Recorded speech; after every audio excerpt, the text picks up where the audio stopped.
Ignoring foreign mediation efforts, Armenia and Azerbaijan continue their confrontation in Nagorno-Karabakh. Azeri forces say they've captured a string of villages, the fighting set to enter its second week. Donald Trump sends a video message from the hospital. The president says he's starting to feel good, but the next few days will be the real test. Earlier, his chief of staff called his condition very concerning. And 2 killed and 24 missing after major flooding in France and Italy. The French city of Nice saw almost a year's rainfall in less than 12 hours. Welcome back to the France 24 newsroom. Good to have you with us. Armenia says it is ready to use all means necessary to protect ethnic Armenians in Nagorno-Karabakh. The mountain enclave is formally recognized as part of Azerbaijan, but it's been controlled by ethnic Armenians since the two countries fought a war over the area in the early 90s. As Luke Schrago reports, the fighting that began a week ago Sunday is the worst since then. Dawn breaks over a battered Stepanakert. Nagorno-Karabakh's main city had taken rockets fired by Azeri forces during the night. When I got out of my house, 5 or 10 minutes later, boom, an explosion. Luckily, there was no one from my family home. I'm lucky to be alive. It marks the 7th day the worst fighting since 1994 has erupted between the Armenian-backed separatist region and Azerbaijan. War broke out between Yerevan and Baku as the Soviet Union collapsed, ultimately killing 30,000 people. And Nagorno-Karabakh declared itself independent, something no nations yet recognized. Now both sides are resorting to violence once more. The enemy continues to violate all the written and unwritten laws of war, striking inhabited areas deep in the back lines. Today, these civilian areas have come under artillery fire, including rocket fire at civilian targets in the capital, Stepanakert. The international community has repeatedly tried to bring both sides to the negotiating table, so far to little avail. Yerevan stated on Friday it was ready for talks, but for Baku, there's only one way to stop the fighting. If Armenia wants to see end of this escalation of the situation, it's ball in the court of Armenia. Armenia must end its policy of occupation. Enough is enough. What's more, Azerbaijan can count on Turkish support. Ankara supports its claims on the region and has been facing accusations of bringing in Libyan and Syrian militants to back up Azeri troops, as the threat grows daily of other regional powers being drawn into the renewed conflict.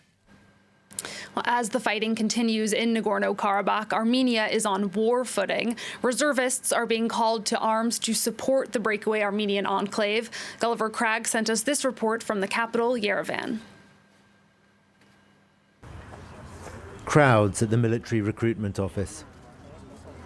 Some are volunteers, most have been called up. They await transport to Nagorno-Karabakh. Haruchun Yesayan is here with his mother. I have many feelings, but mainly I'm ready for them to call my name. I will go and see what I can do, how I can help others. It is very difficult. I'm very emotional. I'm saying goodbye to my boy, but I have big hopes that we will win soon.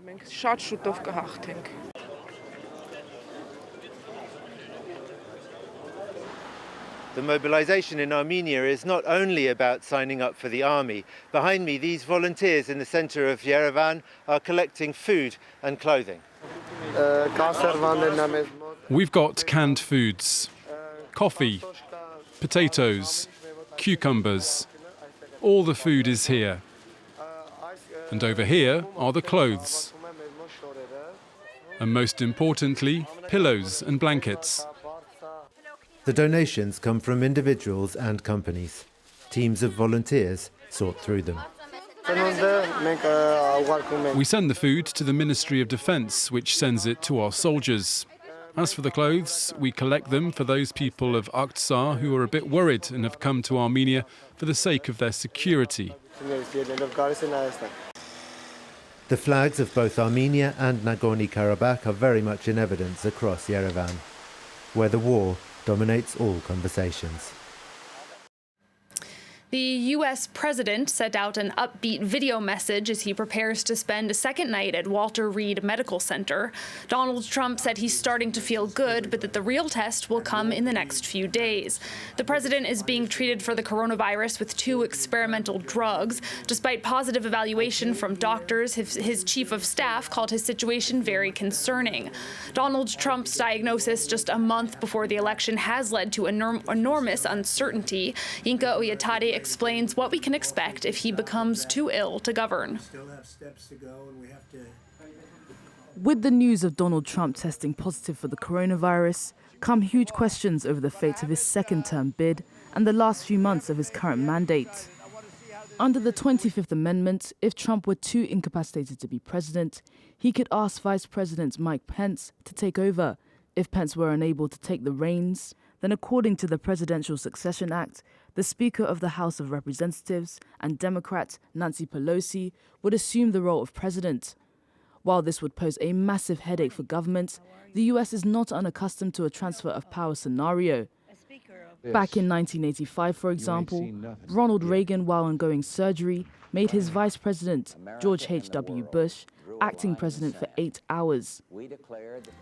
If Trump were unable to stand in the upcoming elections, the Republican Party would need to hold a vote to designate a nominee. The Republican Party has a national committee, and they have a procedure to replace a candidate who gets ill or dies. And in all likelihood, that would be the Vice President Mike Pence. But they would go through a vote. Early votes would further complicate things were Trump to withdraw his candidacy. Millions of ballots have already been sent out. Experts say the Republican Party could change the name of the candidate with a court order, but with time already running out, this would be difficult to secure. The US is legally obligated to hold elections on the 3rd of November this year. A vote to change this would unlikely pass through the Democratic-controlled House of Representatives. However, rescheduling the election would be the first of the House's woes in this scenario. Under the Constitution, President Trump's 4-year term comes to an end on the 20th of January, 2021. Altering this would mean a change to the Constitution, which some say is unlikely to ever happen. This Saturday, India became the 3rd country in the world after the U.S. and Brazil to record over 100,000 deaths from COVID-19. India is where the virus is spreading the fastest, but despite the surging cases, the government is moving forward with plans to reopen the country. As Catherine Viette reports, Indian officials are desperate to ease the economic suffering caused by the country's March lockdown. A grim milestone for India as the country records 100,000 deaths from the coronavirus. It's only the 3rd country to hit that number after the United States and Brazil. With just 7% of the 1.3 billion population exposed to the virus, scientists say India is still far away from any sort of herd immunity. We should follow the social distancing, respiratory hygiene and hand hygiene. Almost 1,000 to 1,100 deaths are occurring every day, which is contributing to almost 14% of the total number of deaths all over the world. The Indian government has been criticized for its handling of the outbreak. A strict lockdown in March failed to stop the virus's spread as millions of migrant workers fled the big cities for their small villages. It left the economy in tatters and many more out of work. Now, despite the rising infection rate, the Prime Minister is pressing ahead with plans to reopen the country, which include entertainment parks, cinemas, and religious events. But many have expressed concerns that people are disregarding scientific guidelines. We see a lot of people still getting complacent, like not wearing masks and not maintaining social distancing. Today is my first day outing after approximately 6 months, and it's been a little tense because people are not following proper COVID guidelines. Medical experts warn India's health system can't cope with the possible surge in cases that could occur because of the reopening. A French-Iranian academic has been temporarily released after spending over a year behind bars. Fariba Adelka was arrested in June last year and sentenced to 5 years in prison in May on charges of conspiring against national security. Her lawyer said she is in Tehran with her family and is being made to wear an electronic bracelet.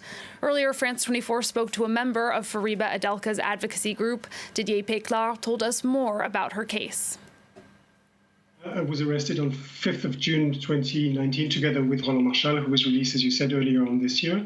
And she has been accused of threatening state security and also plotting against the regime, which the French government, as well as us, her colleagues, consider as completely false accusations. She has never had any political activity in Iran or in France. She's an academic, and she's been arrested for being an academic because she was probably considered as threatening by some because she was an academic, but this is all she did, and she was then taken hostage. And now this measure, of course, is a great relief for us. She's no longer in prison; she's now under house arrest. But this is only half of the way, if so much, because now we still argue that she should be released, that the charges against her should be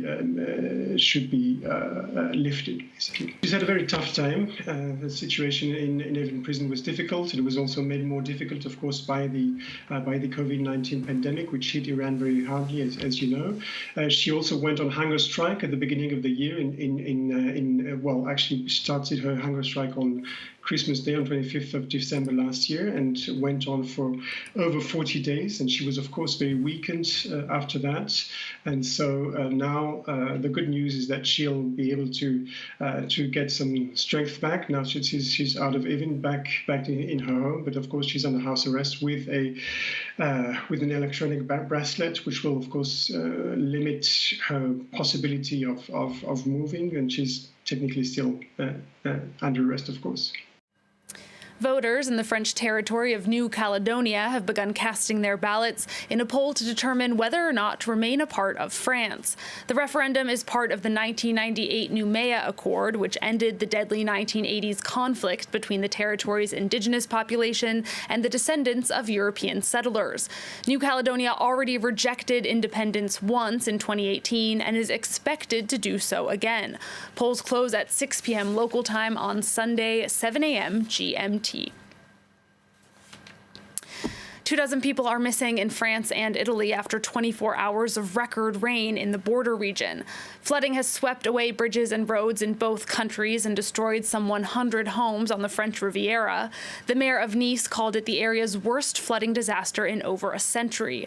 Mario Sofos takes a look at just how exceptional the latest storm was for the region. An unexpectedly violent storm that left considerable damage in its wake. But is Storm Alex an exceptional occurrence?